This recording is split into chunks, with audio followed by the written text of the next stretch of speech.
the elements. First, we had the water mixtape, then we had the fire mixtape, then the earth mixtape, and the air mixtape. The Ether album is the final element of the Elements project. Back when I put out the Elements project, it was a tetralogy, so everybody thought air was the last element. But I wanted, the whole time I kind of planned on how I would end it off, right? You know what I mean? And I was debating if I wanted to do an Ether project or not because I had so much music that, you know, music that I felt had a chance at being accepted in the mainstream current, as well as the people who are the fans of the Elements project. So that's really the whole philosophy behind Ether.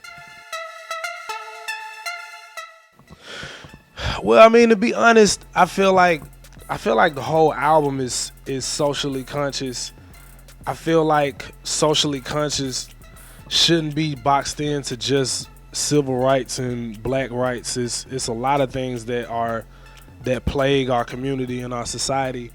But I feel like the one with Big Crit was perfect for that type of record because, like just like me, like he see it how I see it. You know what I mean? He's seeing, and even if it's from a different perspective, we still looking at the same chessboard in which we're born into. And so, I kind of felt he had a lot to say too on the same topics that I'm talking about in the song. I just feel like I have a gift to articulate things that we kind of feel collectively as a culture, and because I research so much, I can like connect the dots and say, dang, everybody feeling like this, man, it's cause of this, man. I know it, but I know how to say it, or at least as best as I can say it. I definitely feel like, I feel like it's kind of a trend to kind of be conscious, I guess, and kind of be a Twitter activist, but I feel like a lot of the shit, like, we gotta be honest, just period. You know what I'm saying? I feel like we're honest about what the government is doing or what we think they're doing. We're honest about, the wrongdoings that our judicial system and the legal system is doing. We're honest about, big pharma and how, toxins are put into food. We're very honest and transparent about all this shit.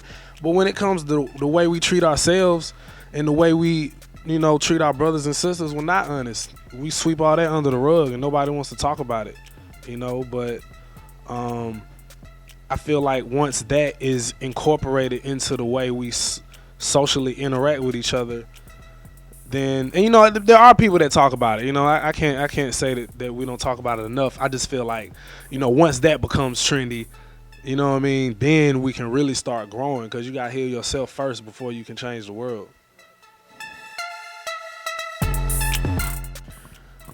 Well, I wouldn't really call it a theory, but I say this, like, I grew up learning the same stuff, reading the same textbooks that all of my other peers and everybody in my generation, and whether you're from Generation X or you're a new millennial or whatever, like I learned the same stuff. You know what I mean? I remember when I was a kid, they said Pluto was a planet, and then one day they were like, well, Pluto's not a planet. We got it wrong. I'm like, what? So, I've always been one to kind of question things, and so, I always question things. I don't feel like questioning things should be so strongly discouraged when it comes to something that we feel is absolute, because truth is never absolute. They didn't introduce the globe model until the Roman Empire, but every other civilization prior to believed in a flat world. But imagine the first person who said the world was a globe. I'm pretty sure somebody was like, he's fucking crazy. But I just feel like, to really understand more about the whole philosophy behind it, you really got to listen to the Elements projects. In particular, the Earth mixtape, and just like listen to it, man. Listen to what I say. Listen to Stanley Kubrick. Listen to Earthquake. Listen to You know, a lot of the. I mean, you can listen to. Really, I strongly suggest you listen to the whole project because, I mean, I really felt like. I don't know. I'm a paranoid person, man. I thought they were gonna take me out the game after them mixtapes, man. So I put everything I could and everything I could say into them projects. So, you know, I'm glad to finally be here doing the Fifth Element, May 12th. Yo, yo, yo, yo, yo. What's up, y'all? This is B.o.B. Bobby Ray Bands, and right now you are tuned into Source TV. Keep it locked.